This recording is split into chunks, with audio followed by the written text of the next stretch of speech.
Փորձեմ հնարավորինս սեր ներկայացնեմ մեր բյուջեն, որտեվ այն զեկույցը, որ ունեմ 15 էջ է իհարկե, նաև հաշվի առնելով մեր բյուջեի չափը, որը հաճախ ամենամեծ ուշադրության կենտրոնում է, մեծության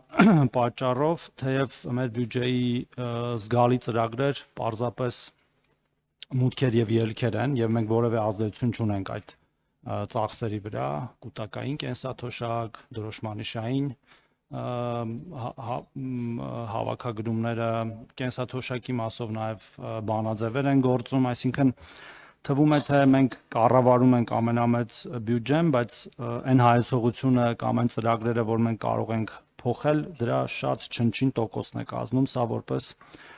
նախաբան։ Ինչպես պարոն Սիրունյանը նշեց, այո, մենք ունենք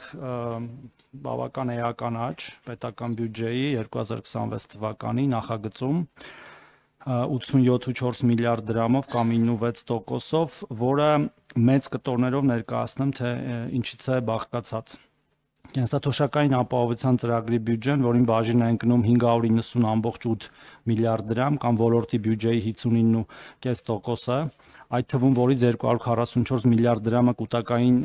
կենսաթոշակների հատկացումներն են, 2025 թվականի նկատմամբ աճել է 30.5 միլիարդ դրամով կամ 5.4%-ով։ Սոցիալական ապահովություն ծրագիրը, որին բաժին է ընկնում 140.1 միլիարդ դրամ կամ ոլորտի բյուջեի 14.1%-ը, 2025 թվականի նկատմամբ աճել է 17.4 միլիարդ դրամով կամ 14.2%-ով։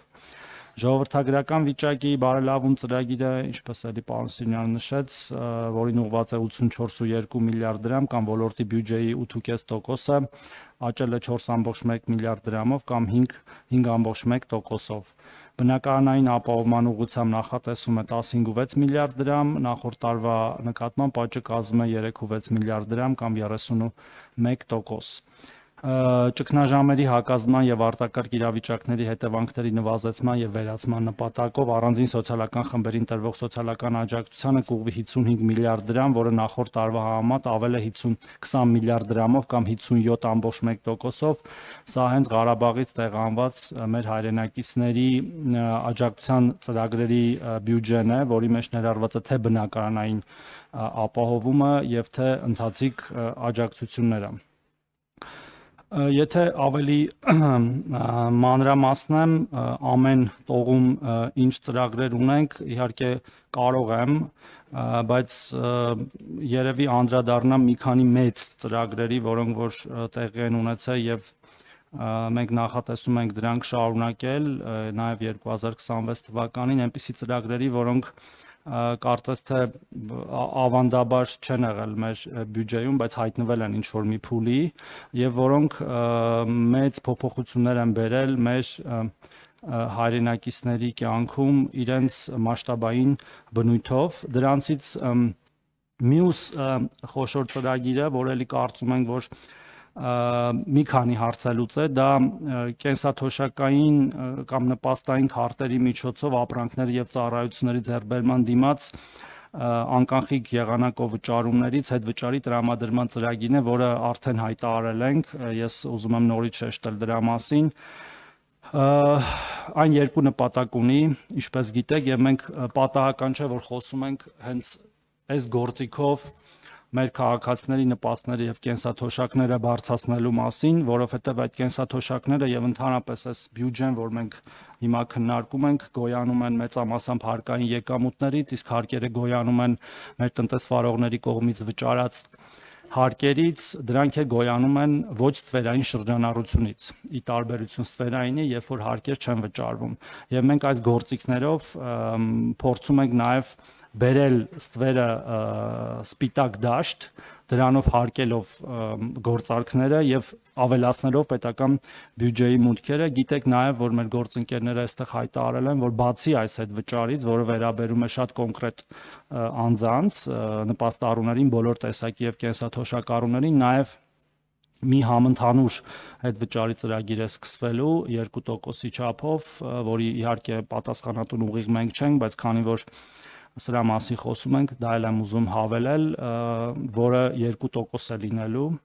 ինչը կարծում եմ կրկին փոքր թիվ չէ, եթե նաև համադրում ենք մեր պլանավորվող 20%-ի հետ, որտեղ այս պայի դրությամբ հետվճարի չափը կազմում է 12% եւ առավելագույնը 6000 դրամ, եւ մենք արդեն պլանավորել ենք եւ իհարկե բյուջեի այս նախագծում դեռևս նախատեսված չէ ծախսերը, որտեղ մենք առաջինից երկրորդ վերջնական բյուջեի մեջ կունենանք նոր դա բյուջետավորած, մենք պլանավորում ենք բարձրացնել այդ հետվճարը 20%-ի չափ եւ առավելագույնը 10000 դրամի սահմաններում եւ եթե գումարում ենք նաեւ այն 2%-ը, ըստ էության դառնում է 22%։ Մենք այս պայի դրությամբ ունենք մոտ 350,000 քաղաքացի, որ օգտվում է այս ծրագրից եւ մենք խրախուսում ենք, որ ավելի շատ թվով քաղաքացիներ օգտվեն դրանից եւ մեր պլաններում, մեր կանխատեսումներով մյուս տարվա վերջին այդ քաղաքացիների թիվը կկազմի մոտավորապես 410-420,000 եւ միջին հետվճարի չափն կլինի մոտավորապես 3-ից 4000 դրամի չափով ավելի, քան այսօր է։ Եվ դրանով նաև այդ հետվճարով արդեն կենսաթոշակը կմոտենա սպառողական զամբյուղի մոտ 90%-ին, ինչը իհարկե բավարար չէ ամբողջությամբ սպառողական զամբյուղին հասնելու համար, պարզ է որ 10% ավելի ցածր է, սակայն մեծ քայլ է ընդառաջ դրան, եւ ես ուզում եմ Սարթը օգտագործելով մի բանի մասին է խոսել երեք ֆինանսների նախարարության հայտարարության, որը շահարկվում է այս 1-2 օր է, պարոն Հովհաննիսյանը ասել է, որ եթե կենսաթոշակները բարձրացնենք այնքան, որ ֆիսկալ անկայունություն առաջանա Հայաստանի Հանրապետությունում, մենք բյուջետային, հարկաբյուջետային խնդիրներ ունենանք, ոչ մենք կենսաթոշակառուները վատ կապրեն, այլև բոլորս վատ կապրենք։ Իսկ մանիպուլացվում է հակառակ կերպ, որ եթե կենսաթոշակները բարձրացնենք, ապա կենսաթոշակառուները վատ կապրեն։ Ամենևին դրա մասին չի եղել խոսքը, հարգելի գործընկերներ, սիրելի հայրենակիցներ, այլ նրա մասին է, որ մեր ֆիսկալ հնարավորությունները թույլ են տալիս բարձրացնել այսքան եւ այս եղանակով, որը կարծում ենք այս պայի դրությամբ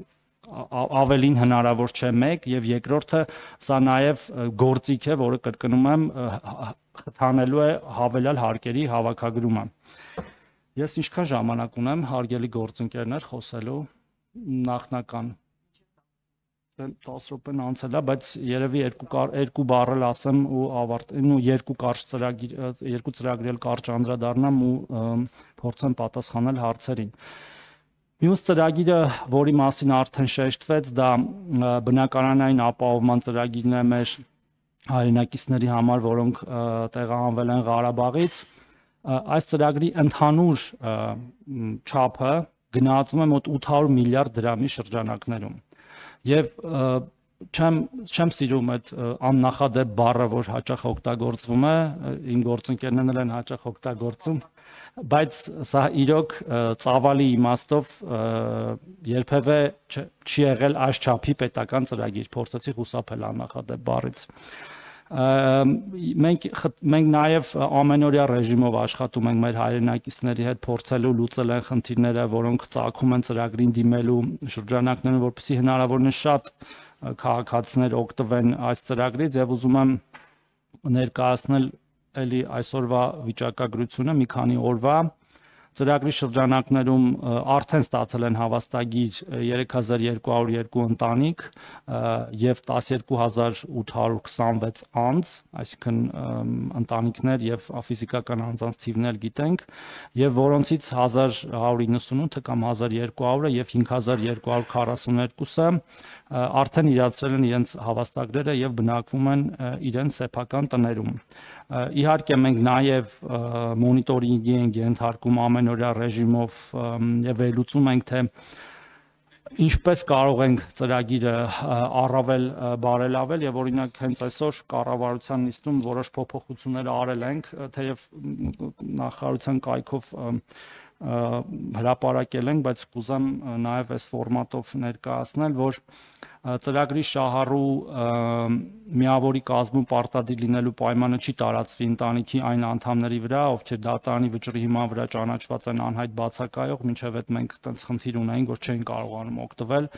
ընտանիքի մյուս անդամներին, շահառու ընտանիքների այն անդամները, ովքեր 2023 թվականի սեպտեմբերի 10-ին դրությամբ եղել են անչափահաս, սակայն դիմում հայտարարություն լրացնելու ժամանակ լրացել է նրանց 18 տարին, ցանկության դեպքում հնարավորություն կունենալ ստանալ հավաստագիր որպես առանձին ընտանիք, որտեղ նման խնդիրներ են ունենում, եւ սա նաեւ շատ կարեւոր է այն համատեքստում, որ հաճախ էլի մեզ մեղադրում են, որ մենք չենք լսում մեր հայրենակիցների կողմից բարձրացած խնդիրները, ինչը հակառակն է ամբողջության, որտեղ այս ինչ որ ես հիմա կարդում եմ, հենց իրենց այդ քննարկումներ, իրենց այդ հանդիպումների ժամանակ բարձրացված խնդիրների լուծում է, եւ հետեւաբար այս արգելքն է դուրս կգա եւ ավելի շատ քաղաքացիներ եւ ընտանիքներ կկարողանան ստանալ հավաստագրեր, ինչպես նաեւ միջգերատեսչական հանձնաժողովին դիմաց ընտանիքների կողմից ներկայացվող փաստաթղթերի նվազագույն քանակը սահմանվի 1, նախկինում սահմանված 2-ի փոխարեն, եթե խոսքը վերաբերում է 2022 թվականի դեկտեմբերի 12-ից հետո մինչև տեղահանում ընկած